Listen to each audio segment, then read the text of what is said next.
কসবা কাণ্ডের প্রতিবাদে দিকে দিকে প্রতিবাদ বিক্ষোভ চলছে। এর আগে আপনাদের কসবা থানার সামনে দেখেছি, যেখানে নাগরিক সমাজের তরফে বিক্ষোভ দেখানো হয়। এই মুহূর্তে আপনাদের সামনে তুলে ধরছি কসবা ল কলেজের সামনের ছবি। সেখানেও কিন্তু বিক্ষোভ কর্মসূচি চলছে এবং সেখানে প্রত্যেকেই চাইছেন ন্যায্য বিচার এবং এরকম একটা নক্কারজনক ঘটনা, তার প্রতিবাদ চাইছেন সবাই। এবং তারই প্রতিবাদে কিন্তু কসবা ল কলেজের সামনে এই মুহূর্তে বিক্ষোভ চলছে, সেই ছবি আপনারা দেখতে পাচ্ছেন।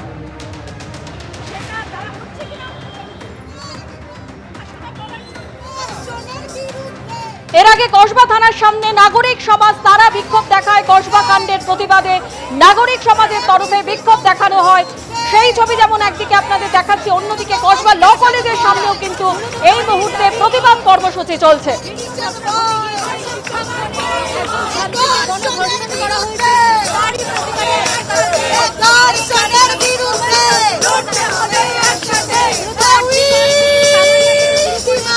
নারী ঐক্য মঞ্চের তরফে কসবা ল কলেজের সামনে বিক্ষোভ চলছে।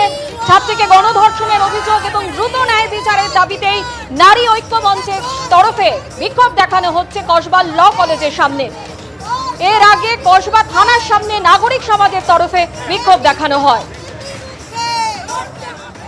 যেহেতু আজকে থানায় এসেছি, তার কারণে দাবিগুলো থানা সেন্ট্রিক আমাদের ডিমান্ডগুলোর মধ্যে, তাই আমরা অবশ্যই এই কথাটি রেখেছি যে সাউথ ক্যালকাটা ল কলেজের যে ইনভেস্টিগেশন প্রসেস হচ্ছে সেটি নিরপেক্ষ তদন্ত হোক, সেটি যত তাড়াতাড়ি সম্ভব শেষ করা হোক, চার্জশিট পেশ করা হোক। তাছাড়া যে 20টি মামলা আনরিজলভড রয়েছে সেগুলিকে আবার খোলা হোক, প্রপার রেজলিউশনের দিকে যাওয়া হোক।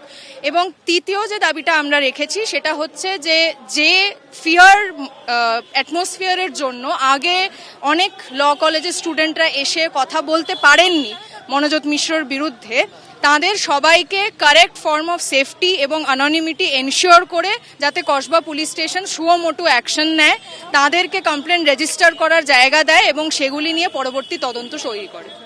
একদিকে নাগরিক সমাজ যেরকম পথে নেমেছে, অন্যদিকে কসবা ল কলেজের সামনে বিক্ষোভে সামিল হয়েছে নারী ঐক্য মঞ্চ।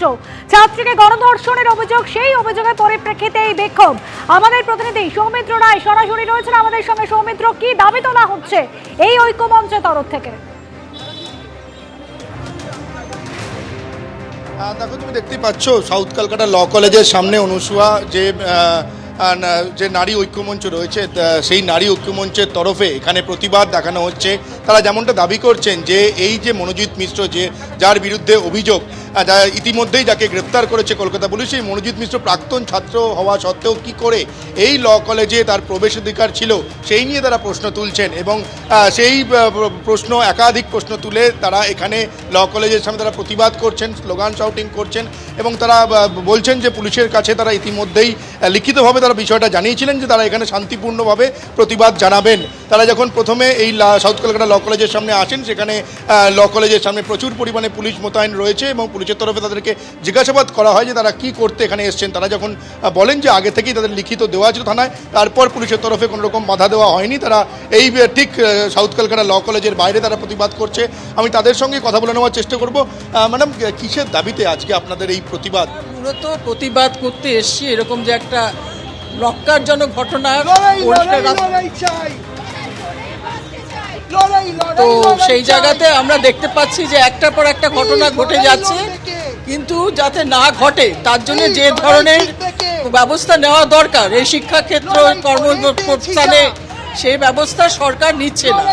এখানে আমরা যে ঘটনাটা জানতে পারলাম যে ওই মেয়েটি চেষ্টা করেছিল পালিয়ে যাওয়ার, বাঁচার চেষ্টা করেছিল, কিন্তু তাকে জোর করে ধরে নিয়ে এই ঘটনা ঘটানো হয়েছে।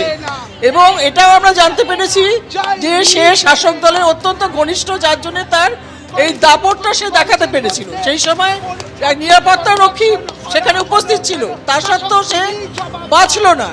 তাহলে পরে আমরা কোন অবস্থায় আছি? মেয়েরা কি তাহলে পড়াশোনা করবে না? মেয়েরা কি কাজে যাবে না? পরিবেশটা এরকমই থাকবে।